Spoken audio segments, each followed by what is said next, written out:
Pada orang Yahudi, aku mengaku Yahudi. Bagi orang-orang yang hidup di bawah hukum Taurat, aku menjadi seperti orang yang tidak hidup di bawah hukum Taurat. Sekalipun aku tidak hidup di luar hukum Taurat, karena aku hidup di bawah hukum Kristus. Nah, di data 9-nya 20-nya dikatakan, demikianlah bagi orang Yahudi, aku menjadi seperti orang Yahudi, supaya aku memenangkan orang-orang Yahudi. Bagi orang-orang yang hidup di bawah hukum Taurat, aku menjadi seperti orang yang hidup di bawah hukum Taurat. Sekalipun aku sendiri tidak hidup di bawah hukum Taurat, supaya aku dapat memenangkan mereka yang hidup di bawah hukum Taurat. Saya curiga pengakuannya di Filipi 3 nomor 5 ini, di situ dia sedang mengincar mangsa. Mengaku orang Ibrani, mengaku dari Benyamin, mengaku dari Farisi. Mungkin sasaran empuknya saat itu adalah orang-orang Ibrani, orang-orang keturunan Benyamin, bisa jadi orang-orang Farisi. Karena tentang Paulus ini saya menemukan satu nubuatan kuat dari Yesus. Apa itu? Matius 23, satu perikop. Tapi kita khusus konsentrasinya di data 15. Apa kata Paulus? Apa kata Yesus? Celakalah engkau wahai ahli Taurat. Yesus menunjuk ahli Taurat. Paulus ngaku ahli Taurat. Celakalah engkau wahai orang Farisi. Paulus orang Farisi. Celakalah engkau wahai orang munafik. Kita lihat tadi bagaimana 1 Korintus 9 nomor 19 nomor 20 21. Kepada orang Yahudi ngaku Yahudi, kepada ini ngaku ini. Itu munafik. Di lain sisi dia mengaku sebagai orang Yahudi, di lain sisi dia mengaku tidak orang Yahudi, di lain sisi dia mengaku orang Roma, munafik. Celakalah engkau wahai ahli Taurat, celakalah engkau wahai orang munafik, celakalah engkau orang Farisi. Engkau menjelajahi daratan, engkau menyeberangi lautan untuk mentobatkan orang menjadi pengikut agamamu. Dan setelah ia menjadi pengikut agamamu, dia kau jadikan sebagai orang neraka dan 2 kali lebih jahat daripada engkau sendiri. Saya lama saya belajar Bible, saya tidak pernah menemukan ada ahli Taurat, ada orang Farisi, ada orang munafik dalam skala Bible yang menjelajahi daratan, meninggalkan Yerusalem, menyeberangi lautan untuk mentobatkan non-Yahudi menjadi pengikutnya, selain daripada Paulus. Nggak ada selain daripada Paulus. Nah, ini yang saya temukan. Ya, silakan. Maaf Bang, motong Bang. Berarti kalau itu kan ada banyak Abang ngeluarin banyak dalil. Tapi saya mau nanya pendapat final Bang Juma ini, karena Abang Juma kan saya perhatikan sangat sangat hafal dengan Alkitab gitu. Jadi kesimpulannya itu pendapat akhirnya Bang Juma itu Paulus itu orang Ibrani, orang Yahudi bukan gitu. Pendapat akhirnya dari semua data yang Abang dapatkan gitu. Kalau saya yang ditanya, Bang, ya pendapat Bang Juma ini. Iya, pendapat saya mendudukkan dia adalah orang yang tidak jelas. Kenapa? Apa alasannya? Bung, bagaimana bisa wajah bumi ini dirubah oleh seseorang yang bernama Paulus, sedangkan orang-orang yang dirubah ini tidak peduli, tidak mau tahu EGP Paulus ini siapa, dia bapaknya siapa, dia mamanya siapa. Tidak ada yang mau peduli itu. Sedangkan yang dirubah ini adalah satu konsep. Saya sederhanakan. Pada zaman Nabi Musa ada yang disebut Samiri, dan saya simpulkan pada saat Yesus ada yang disebut Paulus. Samiri dan Paulus kedudukannya sama. Siapa mereka ini? Pembelot ajaran Tuhan. Saya sederhanakan lagi. Ketika Yesus sendiri yang ngomong deh, Yesus yang ngomong, manusia tersesat setelah Yesus itu pergi bukan karena orang yang menyesatkan bergelar sallallahu alaihi wasallam, bukan karena orang itu berasal dari tanah Arab. Tetapi Yesus mengatakan apa?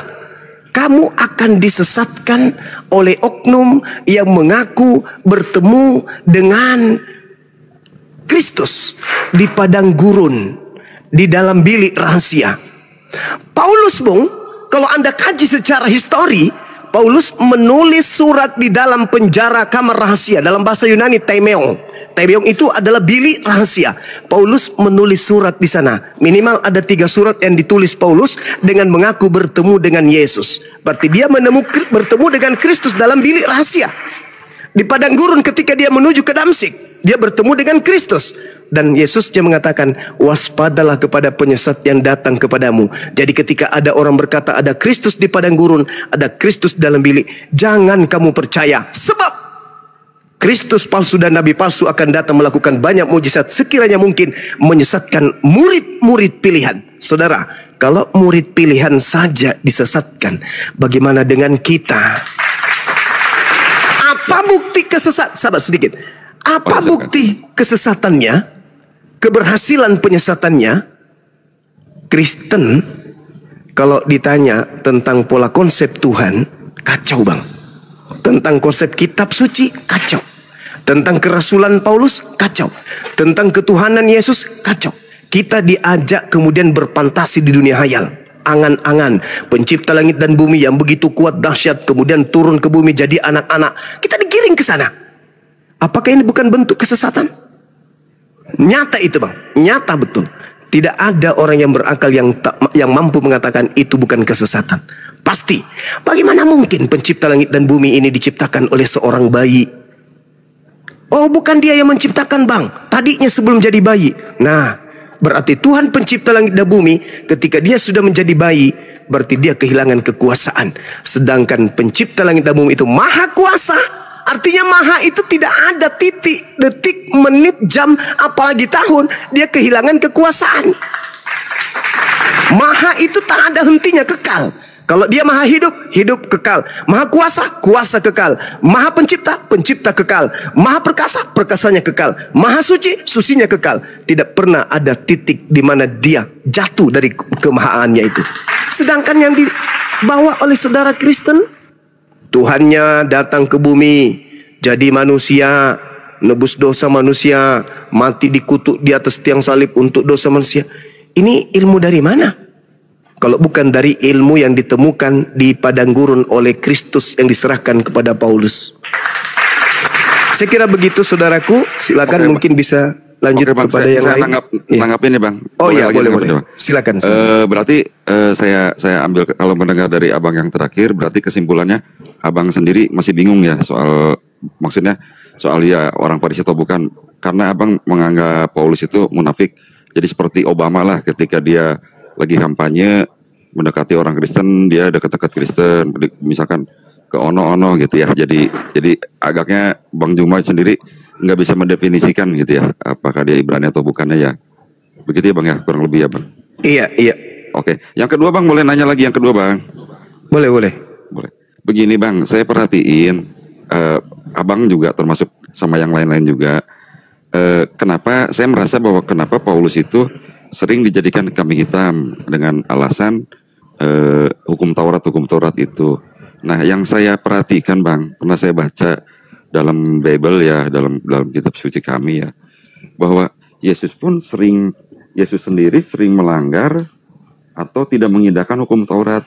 Salah satu contohnya begini bang, ketika dia bermukjizat menyembuhkan orang lumpuh di hari Sabat, orang lumpuh itu bangunlah, orang lumpuh itu menggendong tikarnya, lalu ditanya oleh ahli-ahli Taurat, oleh imam-imam, kenapa kau menggendong itu?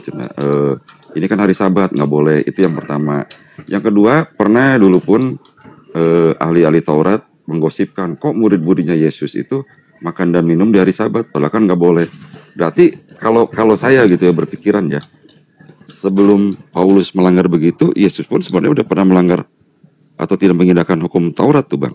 Gimana tuh bang? Iya, baik. Kalau kelakuan daripada Yesus kami dapatkan dalam Al-Quran. Begini bunyinya. A'udzubillahi minasyaitonirrajim.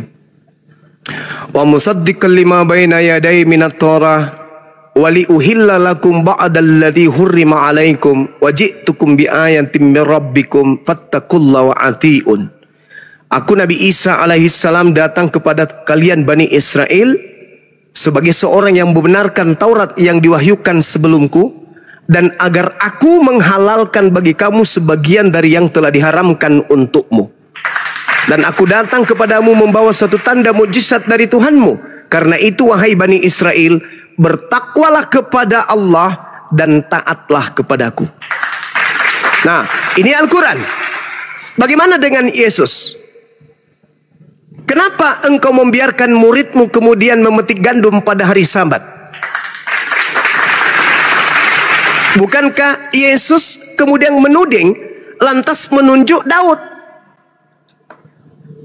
Bukankah Daud juga melakukan hal yang sama ketika diharamkan untuk memakan makanan yang dipersembahkan kemudian untuk dimakan, tapi Daud memakannya, padahal itu nggak boleh. Apa pengajaran yang ingin diajarkan oleh Yesus di sana?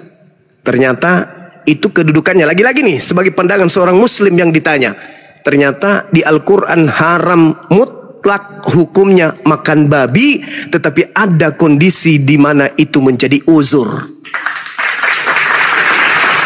Ada kondisi di mana itu uzur, boleh.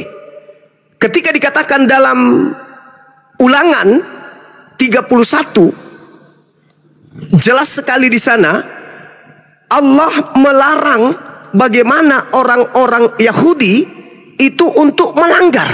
Kalau nggak salah di data nomor 14-nya. Kuduskanlah hari Sabat.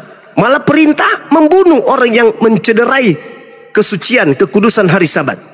Tetapi kok Yesus malah melakukan hal yang tadi?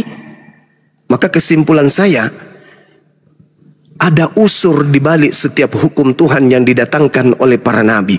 Seperti Nabi Daud, seperti Nabi Muhammad, seperti kemudian Nabi Isa atau Yesus.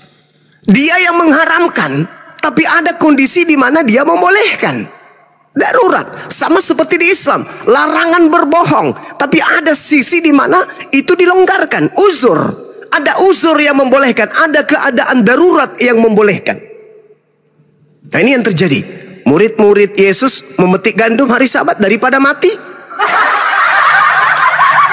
Haram makan babi daripada mati. Artinya tidak ada lagi makanan yang lain. Tak ada lagi makanan lain. Kalau tidak dimakan mati, tetapi dimakan untuk secukupnya saja. Bukan makan lantas dibungkus di karung dibawa pulang ke rumah, bukan. Sekira begitu, saudara. Berarti abang pun mengetahui ya, menyetujui bahwa memang Yesus pun tidak mengindahkan hukum Taurat ya bang, betul kan? Kurang lebih dengan Yesus itu, yang tadi abang sebutkan. Iya. Yang tadi abang coba sebutkan. Kita lihat. Yang menguatkan saya berargumentasi seperti itu apa? Matius 5 nomor 19. Apa kata Yesus?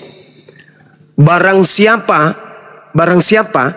yang menghilangkan hukum Taurat meskipun yang paling terkecil dan mengajarkan kepada orang lain, maka dia akan menempati tempat terhina di dalam kerajaan langit.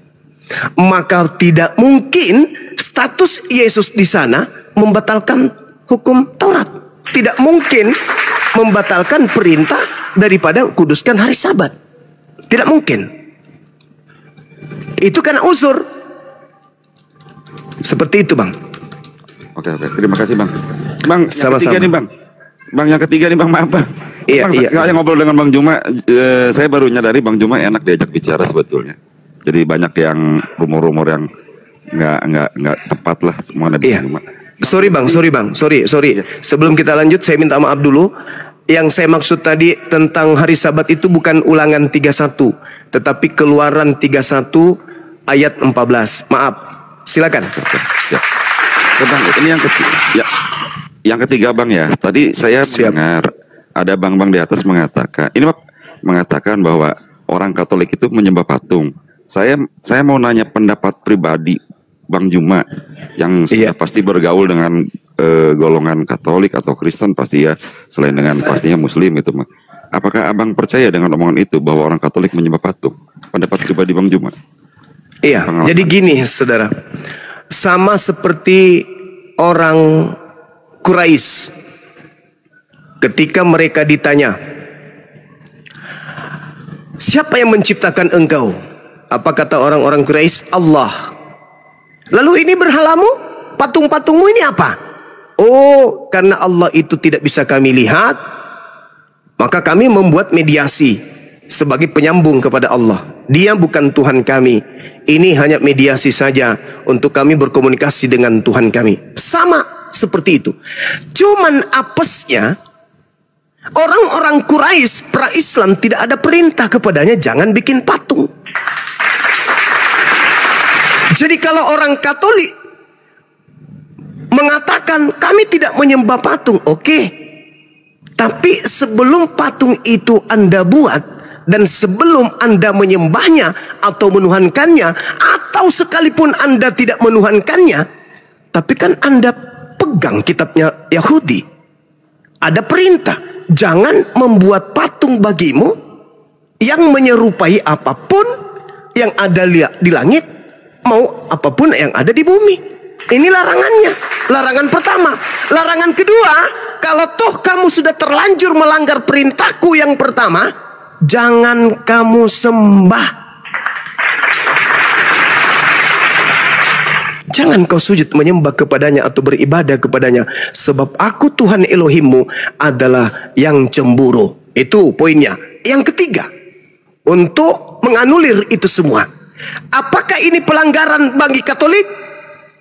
Mohon maaf, saya katakan bukan pelanggaran bagi Katolik. Loh, kok bisa Bang semua? Karena larangan jangan membuat patung itu adalah perintah Tuhan hanya kepada Bani Israel. Orang Katolik mau bikin patungnya, bom-bom patungnya siapapun, dia tuhankan, dia sembah. Adakah Nabi yang diutus kepada mereka? Adakah Tuhan berfirman kepada orang Katolik, orang Roma? Tak ada. Oleh karena itu, kita kembali kepada hukum global. Apa hukum globalnya? Shema Israel, Adonai Eloheinu, Adonai Ahad. Yang diseru oleh nabi-nabi Israel termasuk Yesus, bahkan iblis, hanya menyembah kepada Allah, dan cakupannya hanya kepada Bani Israel dan juga kepada iblis. Mana perintahnya kepada orang Roma? Mana perintahnya kepada orang Belanda? Mana perintahnya kepada orang Indonesia? Nonsen, tak ada. Bahkan kalau Anda jeli melihat, Paulus itu menulis 13 buku bukan untuk orang Indonesia. Tak ada Paulus menulis buku 13 untuk orang Indonesia. Enggak, selamanya hanya kelompok-kelompok tertentu di Roma, di Antioquia. Cuman itu aja. Di Damaskus, hanya itu aja. Tidak ada perintahnya untuk kita. Kembali kepada pertanyaan saudara, bagaimana dengan orang Katolik yang membuat kemudian patung dan seterusnya? Setahu saya, berdasarkan kitab suci saya, tidak ada hukum yang datang kepada mereka. Karena tidak ada nabi, tidak ada rasul kepada mereka. Kalau mereka salah, kalau mereka keliru, apa yang menjadi tolak ukurnya? Tidak ada nabi yang diutus kepada mereka. Yesus tidak diutus kepada mereka. Jadi ketika ada perintah jangan makan babi, tapi orang Katolik makan babi, itu bukan dosa. Ketika ada perintah jangan bikin patung, orang Katolik bikin patung, itu bukan dosa. Berdasarkan hukum Taurat, itu bukan dosa. Ketika Taurat mengatakan jangan ada ilah lain, lalu kemudian orang Katolik Roma membuat sembahan-sembahan lain daripada Tuhannya orang Yahudi, itu bukan dosa. Sama sekali bukan dosa. Ketika ada perintah jangan membunuh, orang Katolik membunuh, bukan dosa. Berdasarkan hukum yang datang kepada Bani Israel. Karena Taurat itu hanya diberikan kepada bangsa Israel dan tidak diberikan kepada bangsa lain. Mazmur 147 nomor 19 nomor 20. Hukumku yang datang kepada Yakub dan aturan-aturanku yang kuberikan kepada Israel tidak aku berikan kepada bangsa lain. Jadi kalau orang Katolik makan babi, makan orang, makan apapun, tidak dihukum berdasarkan hukum Taurat. Akan tetapi ketika Nabi Muhammad sallallahu alaihi wasallam telah muncul, telah diutus oleh Allah Subhanahu wa taala, siapapun dia yang namanya manusia melanggar Al-Qur'an baru kena hukum. Kenapa? Karena Al-Qur'an itu diwahyukan oleh Allah untuk seluruh umat manusia yang hidup pada zaman itu, zaman sekarang dan zaman yang akan datang. Bil bayyinati was zubur wa anzalna ilaika dzikr litubayyana linnas ma nuzila ilaihim wa la'allahum yatafakkarun. Wahai Nabi Muhammad, aku mengutusmu dengan Al-Quran agar engkau mengajarkan hukum-hukumku kepada manusia, apa yang harus mereka kerjakan di dalam hidupnya. kepada manusia, litubayyinal nas. Makanya Al-Quran itu seruannya apa? Ya ayuhan nas, ya ayuhan nas, ya bani Adam, ya bani Adam, wahai keturunan Adam, wahai seluruh umat manusia. Yesus, Shema Israel, Adonai Eloheinu, Adonai Ahad. Aku diutus hanya kepada domba yang hilang, yang sesat dari Bani Israel. Jadi di luar Bani Israel pada zaman Yesus, mau berzinakah dia, mau membunuhkah dia, mau makan babi kah dia, makan orang sekalipun, kalau tidak ada perintah Tuhan yang datang kepada mereka, no coalan, tidak ada persoalan. Itu tidak dihukum dosa, karena tidak ada hukuman, karena tidak ada aturan. Itu juga yang dikatakan oleh Paulus. Dulu sebelum ada Taurat, tidak ada orang berdosa. Begitu Taurat sudah datang, maka dosa semakin banyak, karena semakin banyak aturan. Bagi mereka yang tidak didatangkan hukum oleh Tuhan, mau ngapain mereka menuntut? Oh, kita tidak boleh begini loh. Siapa yang larang? Ada perintah Tuhan datang kepadamu? Enggak ada. Jadi sebenarnya Katolik itu adalah mereka yang menjalankan hukum-hukum dari nenek moyang mereka dengan mengambil kitabnya orang Yahudi, sibuk sendiri, GR sendiri, PDKT sendiri. Padahal kitab itu bukan untuk mereka. Sebelum Nabi Muhammad datang, mereka bebas mau ngapain aja, karena hukum Tuhan tidak datang kepada mereka. Tapi ketika Nabi Muhammad datang, maka seluruh umat manusia wajib hukumnya tunduk kepada aturan yang dia bawa. Andai saja saudara Jamie hidup pada zaman Yesus dan Jamie bukan Bani Israel, Yesus mengarang jangan makan babi, ente mau makan babi, bukan dosa. Jangan nyembah yang lain, ente mau menyembah patung, bukan dosa. Karena perintah itu bukan kepada Anda. Tapi sayangnya Anda hidup di zaman Nabi Muhammad, maka Anda harus tunduk kepada Nabi Muhammad. Jangankan zaman sekarang, zaman ketika Anda hidup sama Yesus pun, apa kata Yesus? Ketika ada orang Samaria datang kepadanya, Yesus, Tuhan, kata Yesus kepada murid, usirlah. Dia mengikuti kita dengan teriak-teriak. Apa kata Yesus? Aku diutus hanya kepada domba yang hilang, yang sesat dari umat Israel. Apa kata wanita Samaria tadi? Betul Yesus, betul, kamu memang hanya untuk Bani Israel. Tapi bukankah anjing makan sampah yang jatuh dari meja tuannya? Memang kau diutus. Gimana? Makan roti bang, bukan sampah bang. Makan sampah bang, makan remah-remah. Aku tidak pantas kemudian roti yang disediakan untuk anak diberikan kepada anjing. Apa kata Yesus? Apa kata wanita tersebut? Benar Tuhan, tetapi bukankah kemudian anjing makan sampah yang jatuh dari meja tuannya? Itu diterangkan kemudian oleh Yesus sendiri. Maka apa yang terjadi? Benar Tuhan, tapi bukankah? Jadi Yesus mengiyakan, kemudian wanita itu mengiyakan, sepakat mereka. Apa yang terjadi? Jadilah seperti apa yang engkau inginkan. Imanmu besar. Apa imanmu? Kau akui dirimu anjing, kau akui dirimu makan roti atau remah-remah yang jatuh dari meja tuanmu. Maka imanmu besar. Jadilah seperti apa yang kau inginkan. Apa yang terjadi? Anaknya sembuh. Orang tersebut tidak berubah menjadi domba. Itu orang yang hidup sesama Yesus. Apalagi sekarang. Maka solusinya ya hanya harus menjadi Islam.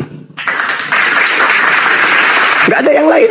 Mau kemana? Mau jadi pengikut Yesus? Yesus hanya untuk Bani Israel. Jangankan kita, orang yang ketemu langsung sama dia, yang percaya sama dia, sujud menghibah kepada dia saja disebut guguk. Maaf nih, maaf. Apalagi kita.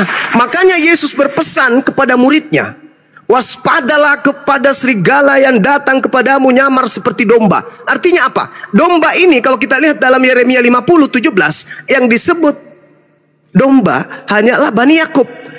Bani Israel seibarat domba. Jadi yang di luar daripada Bani Israel bukan domba.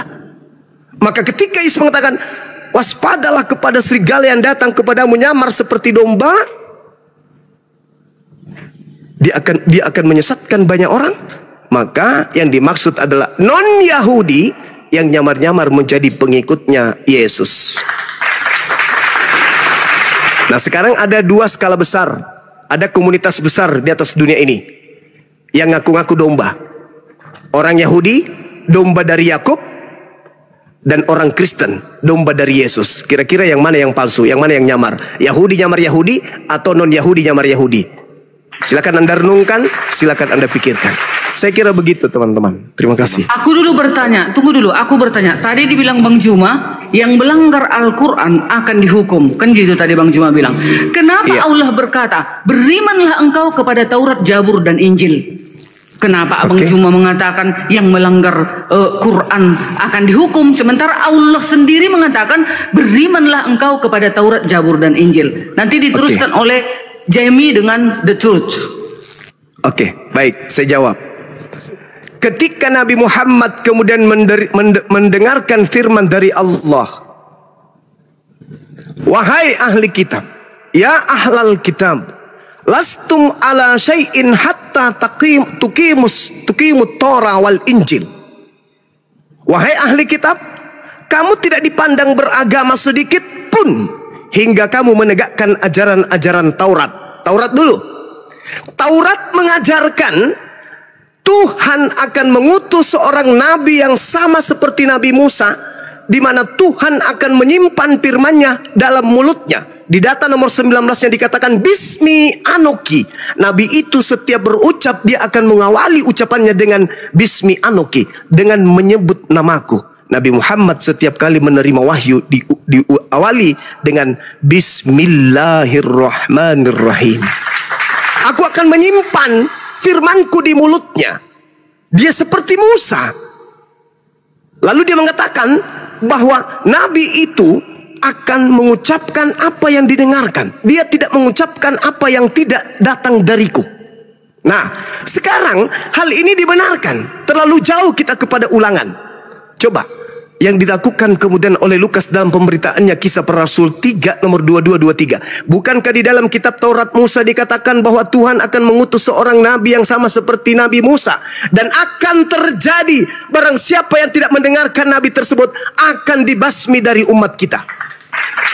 Sebagaimana Nabi Musa membasmi setiap musuh yang ada di depannya, begitu juga nabi yang sama seperti beliau, dia akan membasmi orang-orang yang melanggar atau yang membantah hukum Tuhan yang datang kepadanya. Siapa nabi yang dituliskan oleh Lukas dalam Kisah Para Rasul ini? Siapa yang tidak mendengarkan nabi tersebut yang sama seperti Nabi Musa, dia akan dibasmi, dia akan dilenyapkan, dia akan diperangi. Dan akan terjadi bahwa siapapun akan terjadi, berarti harus. Kalau Yesus nabinya, justru Yesus yang dibasmi. Lalu siapa nabi itu? Tak lain dan tak bukan adalah baginda Rasulullah Muhammad SAW. Kembali kepada pertanyaan. Jadi kamu harus menegakkan Taurat itu, di mana Taurat itu sudah mengatakan aku di dalamnya. Dan kau harus menegakkan Injil, di mana Injil Yesus di dalamnya diceritakan kemudian apa? Yohanes 16 nomor 7 nomor 15. Aku harus pergi, sebab kalau aku tidak pergi, roh kebenaran itu tidak datang. Sebab kalau dia datang, dialah yang akan mengisapkan dunia akan dosa, mengajarkan segala hukum-hukum dan keadilan. Dan apabila ia datang, dia tidak berkata-kata dari dirinya sendiri, melainkan apa yang didengarnya, itulah yang dikatakannya. Dan data 14-13-nya dikatakan apa? Dia akan memuliakan aku. Jadi itu yang harus kau tegakkan, kata Nabi Muhammad. Ya ahlal kitab, lastum ala sa'in hatta tuqimu Torah wal Injil wa ma unsila ilaikum mir rabbikum. Wahai ahli kitab, kamu tidak dipandang beragama sedikit pun hingga kamu menegakkan ajaran-ajaran Taurat dan Injil dan Al-Quran yang diturunkan Tuhanmu kepadamu. Kenapa Nabi Muhammad mengatakan Al-Quran diturunkan kepada orang Yahudi, orang Nasrani? Karena memang litubayyina linnas, Al-Quran itu diwahyukan untuk kita semua, bukan hanya satu kelompok saja. Makanya kalau kita berbicara hukum Taurat seperti yang saya dengarkan dari Bu Darni tadi, bagaimana kalau saya harus mengikuti Taurat, habis binatang mati dan seterusnya? Itu kalau hukum Taurat masih berlaku sampai hari ini, maka setiap orang yang haid harus kemudian berkorban 2 merpati. Dalam dunia ini, misalnya penduduknya 200 juta manusia, setengahnya perempuan, maka setiap bulan harus kemudian menyisihkan untuk dikorbankan 2 merpati. 200 juta bagi 2 berarti 100 juta. 100 juta bagi 2 ekor berarti setiap bulan kita harus menghabiskan 200 juta ekor merpati. Wow. Punah ya Bang. Punah merpati. Hukum Tuhan tidak berjalan. Makanya hukum itu hanya sampai kepada Yesus saja. Setelahnya datang kepada Nabi Muhammad SAW. Tetapi bagi Bani Israel, hukum yang datang kepada Nabi Musa tidak boleh mereka hentikan sebelum Nabi Muhammad itu datang. Setelah Nabi Muhammad datang, hukum yang datang kepadanya harus melebur. Di mana itu diterangkan? Dalam Al-Quran surah Al-Ma'idah ayat 15 ayat 16. Saya bacakan kepada saudara-saudara. A'udzubillahi minasyaitonirrajim. Bismillahirrahmanirrahim. Ya ahlal kitab, qad ja'akum rasuluna yubayyinu lakum. Apa tujuannya dia datang? Wahai ahli kitab, nabiku Rasulullah Muhammad sallallahu alaihi wasallam datang kepadamu katsiran mimma kuntum tukhfuna minal kitab wa ya'funa an katsir. Datang nabiku, rasulku kepadamu menjelaskan kepadamu banyak hal dari isi kitab yang kamu sembunyikan. Telah datang kepadamu cahaya, yaitu nabiku Nabi Muhammad dan Al-Quran yang menjelaskan. Qad ja'akum minallah nur wa kitabum mubin yahdi bihi man ittaba ridwanahu subulas salam wa yukhrijuhum minaz zulumati ila nuri bi isni wa yahdihim ila siratim mustaqim. Dengan Al-Quran itu, wahai ahli kitab, aku Allah pencipta langit dan bumi akan memberi petunjuk kepada orang-orang yang mengikuti keridaanku kepada jalan keselamatan. Dan dengan Al-Quran itu pula aku Allah mengeluarkan manusia dari gelap gulita kepada cahaya dengan izinku dan menunjukkan mereka kepada jalan yang lurus. Setelah nabiku datang, ahli kitab dipanggil. Sini, nabiku sudah datang, memberikan kamu cahaya berupa Al-Quran, petunjuk jalan lurus. Maka ikutilah jalan keselamatan itu. Maka itulah jalan yang lurus. Dulu orang Yahudi boleh melakukan hukum Taurat, boleh. Tapi setelah Nabi Muhammad menerima wahyu, sejak itu pula mereka harus ikut kepada utusan yang terakhir, Rasulullah wa khataman nabiin. Saya kira begitu, saudara. Silakan Dinda Alif. Bang Juma, tunggu sebentar. Sebentar dulu Bunda, saya mau sebentar nanti gantung nanti. Quran surat 2. Sama saya pun gantung Bunda. Quran surat 2 ayat 62. Yahudi dan Nasrani orang Sabi'in beriman kepada Allah. Dan ada juga ayat dikatakan pengikut Isa, pengikut Yesus akan ditinggikan kelak di akhir zaman.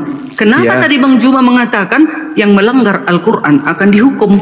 Ternyata disuruhnya beriman kepada Taurat, Zabur, dan Injil. Dan pengikut Isa, pengikut Yesus kelak akan ditinggikan di akhir zaman. Berarti kami pengikut Yesus sekarang ini akan ditinggikan dong di akhir zaman.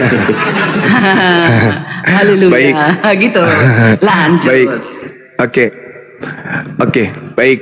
Jadi ketika kemudian dikatakan di dalam Al-Quranul Karim, innal ladina amanu wal ladina hadu wan nasara was sabiina man amana billahi wal yaumil akhir wa amila salihan falahum ajruhum inda rabbihim wala khaufun alaihim wala hum yahzanun. Sesungguhnya orang-orang yang beriman, satu, orang-orang Yahudi, orang-orang Nasrani, orang Sabi'in, siapapun saja di antara mereka yang beriman kepada Allah dan hari akhir dan melakukan kebajikan, mereka mendapat pahala dari Tuhannya. Tidak ada rasa takut pada mereka dan mereka tidak bersedih hati. Yang dimaksud di sini adalah orang-orang beriman pada masa mereka orang Yahudi menerima kitab suci dan utusan para nabi. Ketika orang-orang Nasrani yang beriman kepada nabi dan kitab suci yang ada pada mereka. Begitu juga orang Sabi'in. Siapapun yang beriman pada Nabi Musa pada zamannya, beriman kepada Nabi Isa pada zamannya, beriman kepada nabi-nabi utusanku pada zamannya, dan beriman ketika ia hidup pada zamannya Nabi Muhammad kepada nabiku Muhammad, maka mereka semua akan diselamatkan. Tidak ada rasa takut pada mereka dan mereka tidak bersedih hati. Kemudian Al-Quran yang Anda bawa, Allah akan mengangkat orang yang mengikuti Nabi Isa dan membersihkan orang-orang kafir. Ibu Darni yang saya kasihi, tugas kami 24 jam itulah membersihkan orang-orang kafir yang ngaku-ngaku menjadi pengikut Nabi tersebut dengan menggunakan nama Yesus Kristus. Kami berupaya membersihkan nama beliau. Ketika dia mengatakan dalam Yohanes 16, 13, 14, ketika roh kebenaran itu datang, maka roh yang benar ini akan mensucikan aku, memuliakan aku. Ketika orang Kristen mengatakan dia mati terkutuk, kami melarang. Enggak. Nabi Isa Yesus itu tidak mati terkutuk. Ketika orang Kristen mengatakan dia disalib, dia ditelanjangi, diludahi, ditonjok, ditampar, gantung, ditombak, kami mengatakan enggak. Maka tugas membersihkan dia dari orang-orang kafir itu ada di kami, bukan di Anda. Anda malah mengotorinya. Ketika saya tanya, dalam kaidah salib, baik orang Roma maupun orang Ibrani, orang Yahudi, salib itu adalah hukuman bagi orang terkutuk. Orang Roma ditanya, siapa yang engkau salibkan? Penjahat nasionalis. Orang Yahudi ditanya, siapa yang engkau salibkan? Dia adalah pendosa besar. Kemudian Elohim yang kita tanya, Elohim, siapa yang engkau salibkan? Yang aku salibkan adalah orang yang melakukan dosa yang sepadan dengan hukuman mati, dan dia adalah orang yang saya kutuk. Lalu ditanya, apa salah Yesus kami sampai dia harus disalibkan? Apa jawaban orang Kristen? Yesus tak ada dosa. Yesus itu orang suci. Kenapa dia disalibkan? Karena dia menanggung dosa-dosa kami. Coba, miring pesawat, tabrakan mobil kita jadinya. Padahal salib itu secara definisi, baik secara historis sekalipun, itu hukuman bagi pelaku dosa besar yang sepadan dengan hukuman mati. Yesus ada nggak dikutuk oleh Elohim? Tidak. Sedangkan yang dikutuk oleh Elohim, rangkaian perintah dan ajakan bahkan kutukan dalam Bible Perjanjian Lama, terkutuk, mereka semua itu adalah orang yang dinisbahkan kemudian kepada pelanggar Taurat. Contoh, Ulangan 27 nomor 25. Terkutuklah orang yang makan suap. Sekarang antara Yesus dan Yudas, siapa yang makan suap? Yudas. Berarti siapa yang terkutuk? Orang Kristen mengatakan Yesus. Tabrakan pesawat. Yang dikutuk Tuhan itu yang makan suap. Ia melakukan dosa yang sepadan dengan hukuman mati. Ulangan 21 nomor 22-23. Apabila ada seseorang melakukan dosa yang sepadan dengan hukuman mati, lalu engkau hukum dia, jangan kau biarkan mayatnya semalam-malaman di atas tiang. Sebab orang yang mati karena orang yang digantung terkutuk oleh Elohim, jangan kau biarkan jasadnya menyentuh tanah yang diwariskan Tuhan kepadamu. Loh, kenapa harus ke situ Bang Suma? Yes, petunjuknya dari Paulus sendiri kok. Galatia 3 nomor 13, Kristus telah menebus kita dari kutuk hukum Taurat dengan jalan menjadi kutuk sebab ada tertulis, terkutuklah dia yang mati di atas tiang salib. Tertulis di mana? Cek ternyata di Ulangan 21 nomor 22-23. Ternyata yang tertulis di situ adalah yang dikutuk oleh Elohim. Kembali kepada Yesus. Apa dosa Nabi kami? Apa dosa Yesus kami sampai dia harus dikutuk? Oh, ternyata dosa maling ayam, dosa perkaos ibu kandung, perkaos anak kandung, membunuh ayah, membunuh anak, merampok, memperkosa dan korupsi, itu ditanggungkan kepada dia. Oh gitu. Jadi Nabi kami ini dikutuk karena dosa-dosa maksiat kalian. Oh, hebat kali. Nah, ini yang terjadi. Maka kami datang membersihkan beliau dari kalian yang melemparkan semua kotoran yang ada di atas muka bumi ini ke pundaknya. Sungguh beliau adalah Nabi suci, terkemuka di dunia dan akhirat, dan kami tugasnya membersihkan beliau dari sangkaan-sangkaan orang kafir yang ada di tengah-tengah beliau. Sekira begitu. Silakan. Oke Bang Juma. Satu pertanyaan lagi, setelah itu saya turun ya. Tapi sebelumnya saya memberi pernyataan dulu. Saya orang Katolik, saya tidak pernah menyembah patung, minimal diri saya pribadi ya.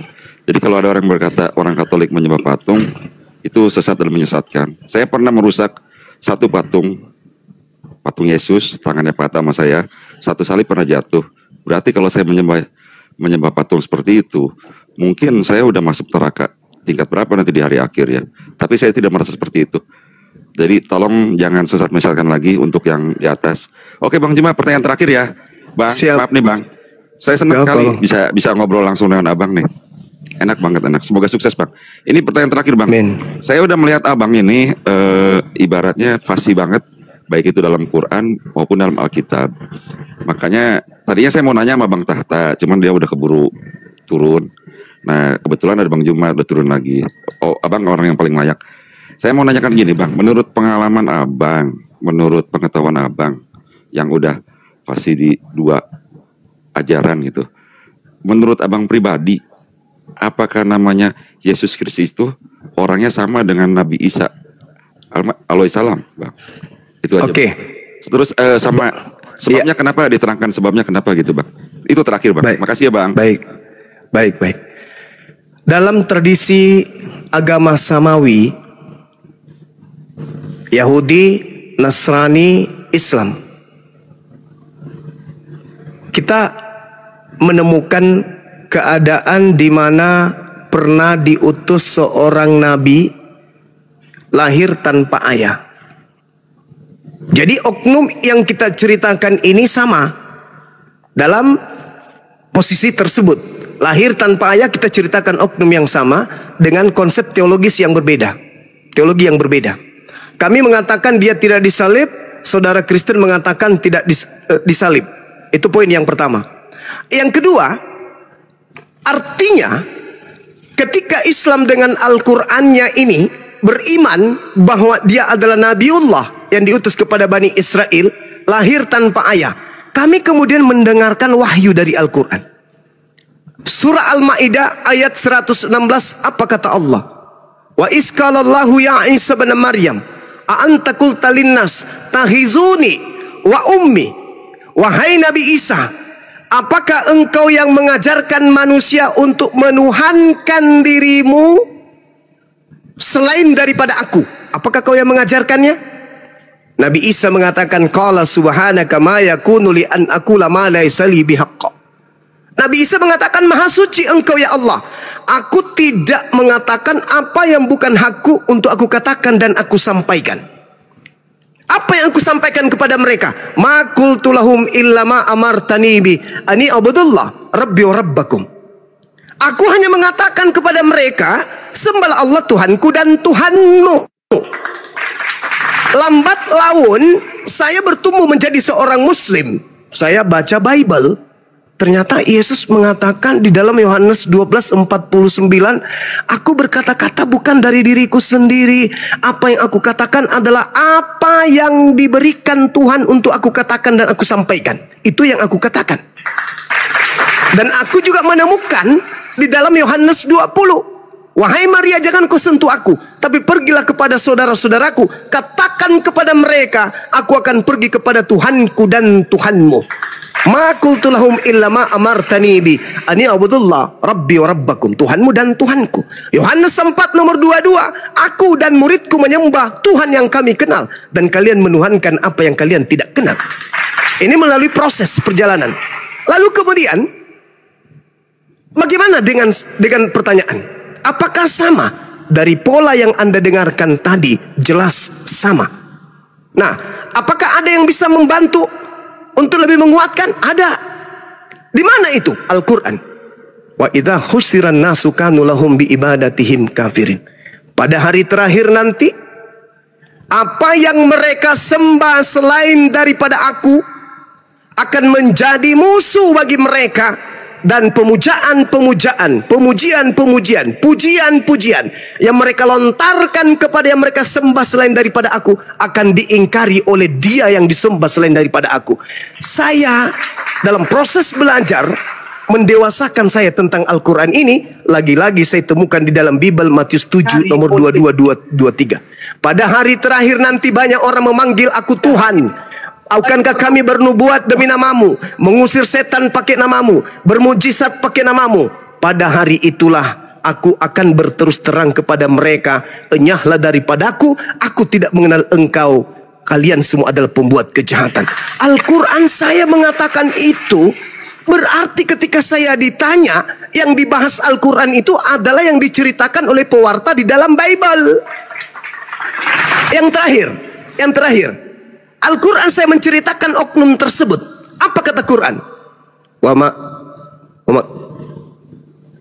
ketika Allah mengatakan wa qaulihim wa ma qatalu wa ma salabu walakin syubbiha lahum.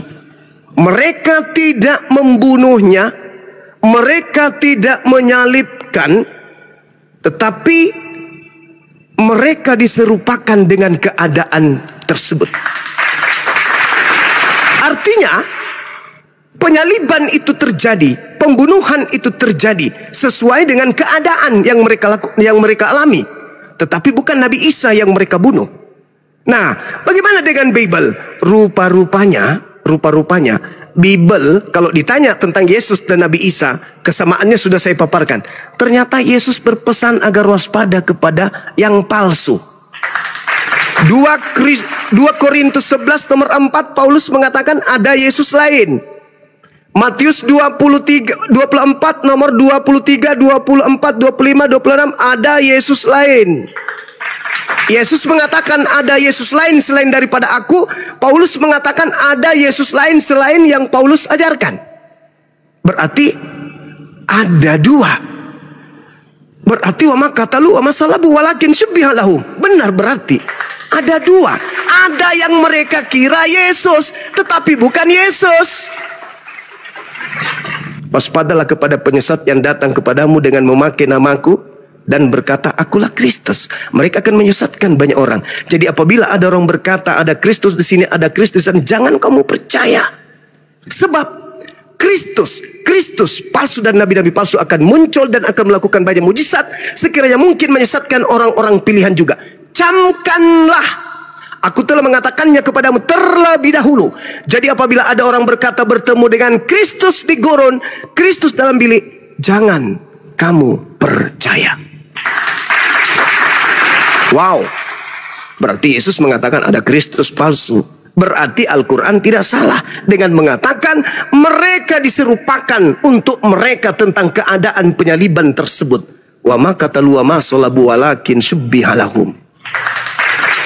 Saya kira begitu saudara, tinggal Anda renungkan. Berarti ya? Kesimpulannya sama atau tidak, Bang? Kesimpulannya antara Nabi Isa alaihissalam dengan Yesus yang datang di tengah-tengah Bani Israel yang berpesan akan datang Yesus palsu, itu adalah oknum yang sama dengan pola kristologi yang berbeda. Tentang apologet ini memang penting untuk kita bahas. Maka saya katakan ketika saya tanya apakah sama? Sama. Yang membedakannya adalah Al-Quran memberikan informasi dari langit, sedangkan Kristen, Bible memberikan informasi dari catatan-catatan wartawan yang ada pada zaman tersebut. Sumber kita berbeda. Sumber saya adalah langit, sumber Anda adalah bumi. Maaf Bang, boleh menyanggah Bang? Silakan. Bang Juma. Silakan. Silakan sama Abang kalau misalkan ada kata itu langsung kata saya yang salah, pernyataan saya yang salah dipotong. Saya udah menuliskan di sini persamaan Yesus dan Nabi Isa Al-Masih ya. Kalau menurut pandang ini persamaannya Bang Juma. Kalau menurut dari Kristen, Yesus itu adalah utusan dari Allah, pembawa firman. Dari sudut pandang Muslim pun itu utusan Allah membawa firman. Sama Bang, setuju ya Bang? Sama. Oke. Yeah. Yang kedua, menurut Kristen, Yesus itu lahir dari rahim perawan suci. Menurut pandangan Islam, Nabi Isa lahir dari rahim perawan suci. Sama ya Bang? Sama. Oke. Yang ketiga, melakukan banyak mukjizat Yesus itu. Yang dari sudut pandang Muslim, Nabi Isa melakukan banyak mukjizat. Sama tuh yang Mbak? Masih ya? Ya. Oke ya. Yang keempat, menurut pandangan Kristen, Yesus itu anak yang suci atau kudus. Demikian pula dengan umat Muslim mengatakan Nabi Isa Al-Masih adalah anak yang suci dan kudus. Sama ya Bang ya? Iya, sama. Tapi ini perbedaan yang mendasarnya Bang. Yang makanya saya meragukan sama itu begini Bang. Ini perbedaannya ya. Dari Kristen mengatakan mempunyai sudut pandang sebagai berikut. Yesus Kristus itu adalah manusia, utusan, dan juga Tuhan. Sedangkan dari Muslim, dia itu cuma manusia, nabi, dan utusan Allah. Itu beda, betul ya Bang ya? Saya pendapatnya ya? Betul. Siap. Oke. Yang kedua, ibunya Maria. Menurut Kristen, ibunya Maria. Sedangkan menurut Muslim, ibunya Maryam. Tidak jadi masalah, itu mungkin bahasa pasti itu dibantah. Oh itu bahasa, oke. Tapi emang beda lah tulisannya gitu ya Bang ya. Sementara ini Iya. Oke. Karena di Kristen itu di Muslim dulu ya Bang ya. Di Muslim itu Maryam itu adalah ponakannya Harun dan Musa. Otomatis lahirnya sebelum Masehi Bang. Karena kita tahu kan Nabi Musa dan Harun itu sebelum Masehi. Sedangkan menurut Kristen lahirnya tahun 1 Masehi, bukan ponakan Harun dan Musa. Betul Bang sampai situ Bang? Iya. Oke. Ini yang perbedaan pada paling mendasar kan ini Bang. Kalau menurut Kristen disalibkan, mati dan dibangkitkan. Sedangkan umat Muslim tidak disalibkan, tidak mati dan tidak dibangkitkan, melainkan diserupakan, diganti dengan orang lain, sedangkan dia diangkat ke surga. Betul ya Bang? Sampai situ ya Bang? Siap. Oke. Lalu yang kelima, Yesus Kristus akan datang pada hari akhir untuk menghakimi manusia. Sedangkan sudut pandang Muslim, Nabi Isa alaihi wasallam akan datang pada hari akhir untuk menghancurkan salah satunya ya menurut hadis itu ya, bukan menurut Quran ya, babi dan salib, terus menjadi umat Muhammad, terus baru meninggal gitu ya. Betul Bang? Waalaikumsalam warahmatullahi wabarakatuh. Iya. Oh ya. Oke. Ini yang perbedaan yang ketujuh Bang. Yang keenam Bang. Mukjizat pertamanya menurut Kristen, mukjizat pertamanya usia 12 tahun merubah air menjadi anggur dalam peristiwa pesta perkawinan di Kanaan. Sedangkan menurut Muslim, dari umur bayi pun Isa Al-Masih Wasallam sudah melakukan mukjizat. Salah satunya dengan berbicara menyatakan firman. Betul Bang sampai situ Bang? Betul. Perbedaannya betul. Lalu yang ketujuh, menurut pandangan Kristen, Yesus Kristus itu lahirnya di kandang domba atau minimal di palungan lah.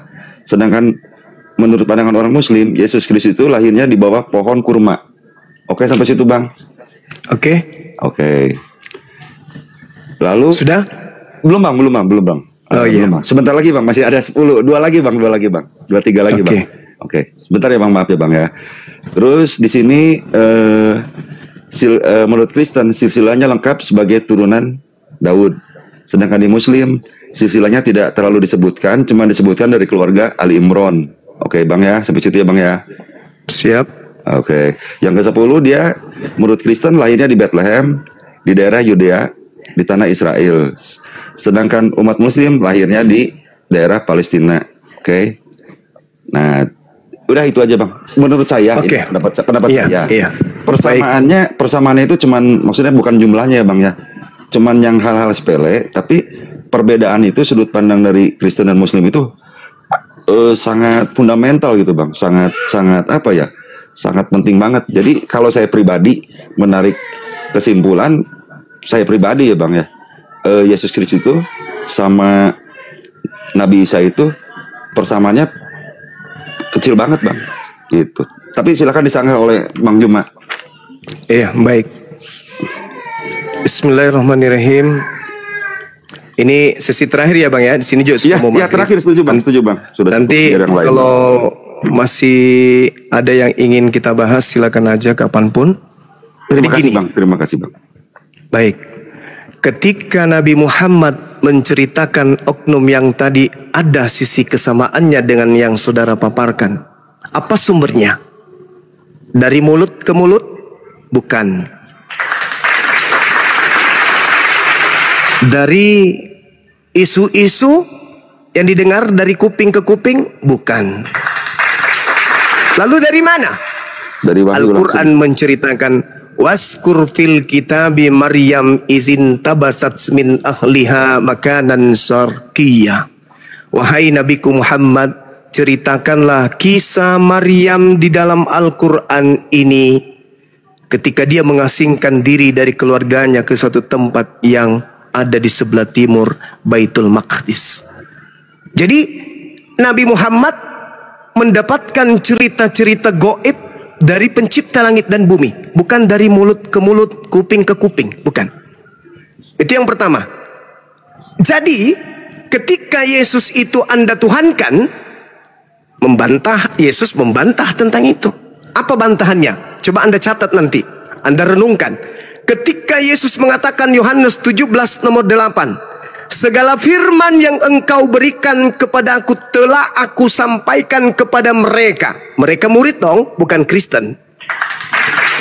Mereka telah menerimanya dan mereka tahu dengan pasti bahwa engkaulah yang telah mengutus aku. Berarti setelah rangkaian firman, ucapan Yesus, instruksi Yesus yang disampaikan dari A sampai Z kepada murid-muridnya, kesaksian Yesus tentang muridnya, muridnya menerimanya dan muridnya alhamdulillah menerimanya sebagai utusan Tuhan. Titik. Yesus berbicara mengenai skala prioritas murid-murid utama. Semua firman, semua tinta merah lah ceritanya di dalam Bible, semua telah diberikan kepada murid, murid menerimanya dan meyakini itu yang memberikan kepadanya adalah utusan Tuhan, bukan Tuhan. Satu. Yang kedua, kesaksian Yesus. Siapa Yesus menurut Katolik? Oh, tidak diragukan lagi, Yesus Tuhan.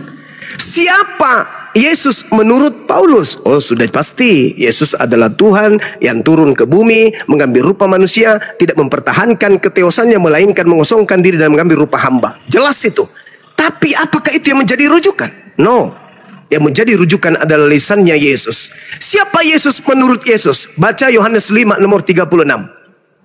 Ada kesaksianku yang lebih penting dari kesaksian Yohanes Pembaptis. Ingat bung, kalau kita lihat dalam Matius 21 nomor 31, orang yang disebut pesundal, pemungut cukai, rentenir, lebih dulu masuk surga karena mereka mendengarkan ucapan Yohanes.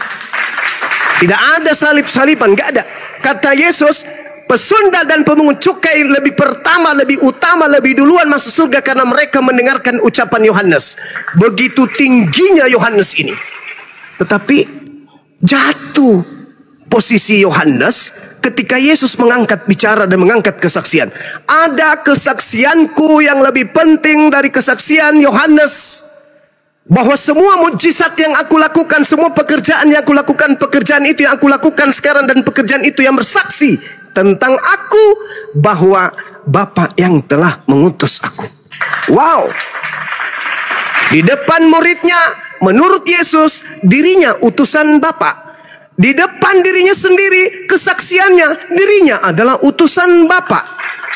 Bahkan kunci surga dia buka oleh Yesus. Apa katanya? Yohanes 17 nomor 3. Hidup kekal itu adalah mereka mengenal engkau satu-satunya Tuhan yang benar dan mengenal Yesus sebagai utusan. Keren. Jadi pola pembedanya kita itu, terima kasih. Ketika orang Kristen mencoba kemudian ingkar kepada Tuhan yang maha kuasa dengan melantik anak manusia itu setara sehakikat dengan dirinya, itu adalah pengingkaran yang sangat dibenci oleh Allah, sangat dibenci oleh Tuhan. Jangan ada ilah lain di hadapanku, sebab aku adalah Tuhan pencemburu. Hari ini Anda sudah mengakui kesalahan fatal yang dilakukan Katolik adalah Yesus anak manusia, Rasul katanya, Nabi katanya, penyampai firman katanya, tapi ada embel-embelnya. Tuhan itu sendiri yang datang dalam rupa manusia. Disitulah fatalnya. Yang kedua, saya tidak menanggapi semuanya kawan ya. Yang kedua, ketika Anda berbicara silakan. Nabi Isa dan Yesus itu berbeda karena dia adalah saudara Harun dan Musa. Bung, kalau Anda membaca Roma 1 nomor 3, harusnya Anda malu untuk membawa data ini. Kenapa? Di situ dikatakan Yesus adalah berasal dari sperma Daud. Kalau kita berbicara secara ilmu pengetahuan, yang disebut sperma itu adalah cairan yang terpancar dari penis. Karena ini berbicara Daud, berarti cairan itu wajib hukumnya terpancar dari penis Daud. Pertanyaan saya secara ilmu biologi, adakah dokter yang bisa menjelaskan berapa lama kemudian sperma itu bisa bertahan untuk bisa membuahi di luar daripada rahim? Kalau tidak ada pengawet, tidak ada tempat untuk mengawetkan sperma Daud ini untuk disimpan di rahimnya Maria, itu butuh berapa lama? Sedangkan antara zaman Daud dengan kemudian zaman Maria itu ratusan tahun. Dan Alkitab Bible Anda mengatakan Yesus adalah anak Daud. pertanggungjawabannya. Ketika Al-Quran dikritik, Harun, saudara Harun, maka saya juga minta pertanggungjawaban. Ketika Bible mengatakan Yesus adalah anak Daud, kenapa saya ambil Daud? Kenapa bukan Abraham? Kenapa bukan Adam? Padahal silsilahnya jelas, anak Adam, anak Abraham, anak Daud. Maaf bang, bukan anak Daud bang, keturunan Daud bang. Yang saya tadi bilang. Tapi dikatakan di kitab saudara anak Daud, ben Daud. Bukan keturunan. Makanya saya mencoba mengambil Roma 1 nomor 3. Spermato Daud, berasal dari sperma Daud. Jadi kalau dikatakan Harun, sama seperti saya, Bang Suma adalah saudara-saudara Kahar Musakkar, Bang Suma adalah saudara Sultan Hasanuddin. Bukan berarti saya sesama dengan beliau, orang-orang mulia ini. Tetapi saya saudara. Bang, boleh saya saudara. Ada keturunan ya bang, ada boleh keturunan gitu bang? Ya. Oke, itu yang kedua. Silakan. Tapi di situ dikatakan saudara anak, dikatakan di kitab saudara anak Daud. Di sisi lain dikatakan keturunan Daud, sabar. Tapi di sisi lain dikatakan anak Daud. Oke. Yang ketiga, berbicara mengenai Yesus datang menghakimi manusia. Yesus datang menghakimi manusia. Siapa manusia yang dihakimi? Islam? No. Yang dihakimi adalah Matius 7, 22-23. Yang memanggil dia Tuhan, yang bernubuat pakai namanya, yang mujizat pakai namanya. Kami bersih dari itu. Loh, kok bisa? Lihat di dalam pengajaran Yesus, Yohanes 12 nomor 48. Apa kata Yesus? Siapa yang menolak firmanku dan tidak menerima perkataanku, dia sudah ada hakimnya, yaitu perkataan yang pernah aku ucapkan. Perkataan itulah kemudian yang akan menjadi hakimnya di akhir zaman. Yesus jadi hakim nih, akhir zaman nih, turun ke bumi.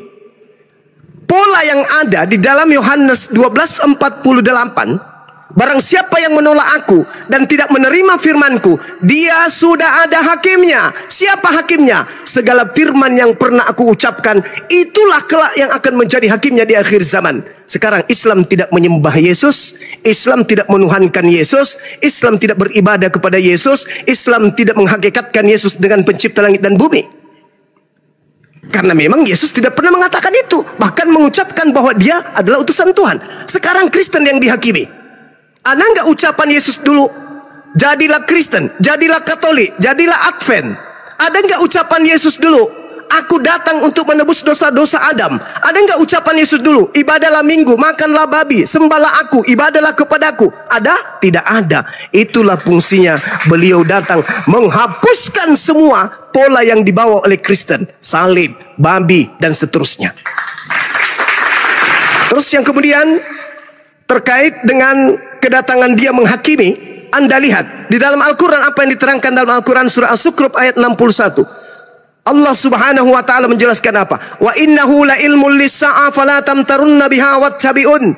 Dan sungguh Nabi Isa benar-benar akan datang, dan kedatangannya menjadi pertanda akan datangnya hari kiamat. Subhanallah. Matius 24 nomor 3 ketika ditanya, "Wahai guru," di Bukit Zaitun ditanya oleh muridnya, "Apa tanda kedatanganmu?" Tanda kedatanganku adalah, baca Matius 24 nomor 27, sama seperti kilat menyambar dari timur sampai ke barat, demikianlah nanti kelak datang kedatanganku sebagai anak manusia. Baca 29-nya, ketika aku datang maka matahari menjadi gelap, bulan tak bercahaya, bintang-bintang berjatuhan, kuasa langit berguncang, akan nampak tanda aku anak manusia di tengah langit, seluruh manusia akan meratap dan seluruh manusia akan menatap aku di langit. Apakah ketika bintang berjatuhan, bulan tak bercahaya, matahari tak menjadi gelap, apakah itu bukan tanda kiamat? Tanda kiamat. Wa innahu la ilmul lis-sa'a fala tamtarunna biha. Tetapi bukan hanya seperti itu, bukan hanya sesederhana itu. Matius 24 ketika Yesus menjelaskan itu, dia melemparkan satu keadaan kepada pengikutnya.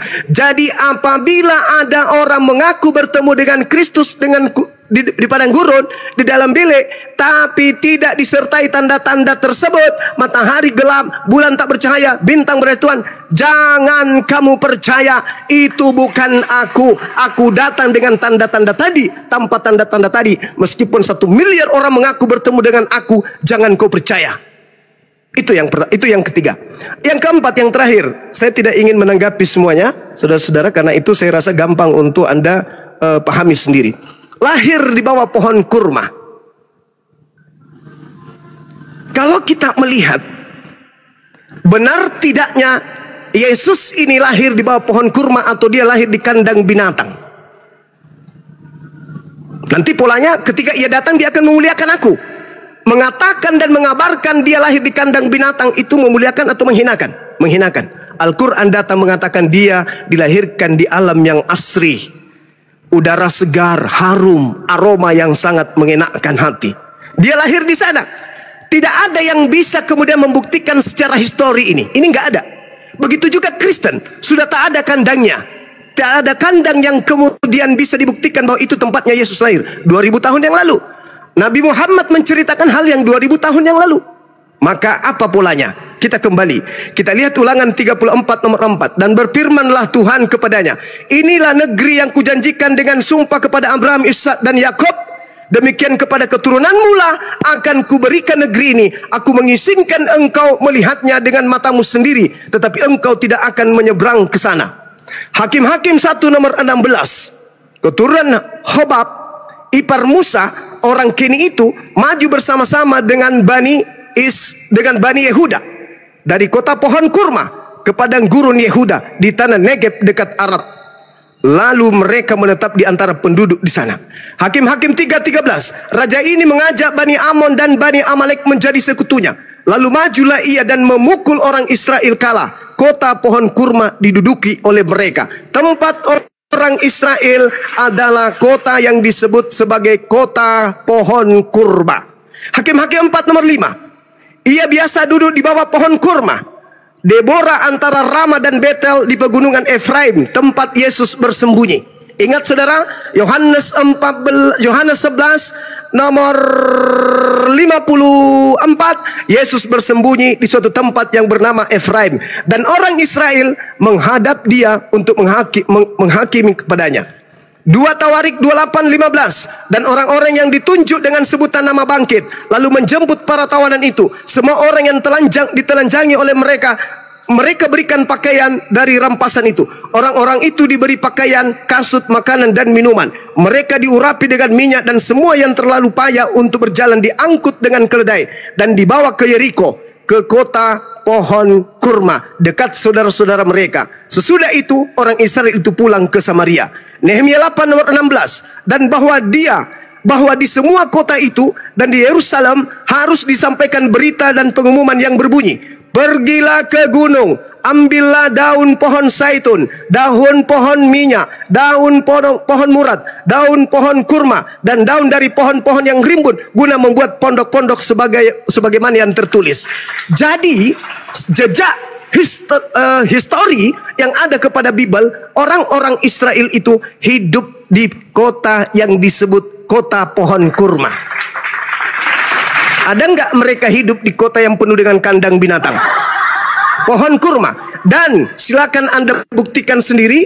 Informasi yang saya temukan bisa Anda buka di Google, bahwa orang-orang Yahudi sekarang ini membudidayakan bibit pohon kurma yang mereka temukan, dan mereka mengatakan bibit ini, biji-bijian ini berasal dari 2000 tahun silam. Silakan Anda buka Google, Anda temukan di sana orang-orang Yahudi, ilmuwan mereka menemukan, nah itu tertulis tuh, tumbuhan pohon kurma dari biji yang berasal dari zaman Nabi Isa. Ini yang kita punya.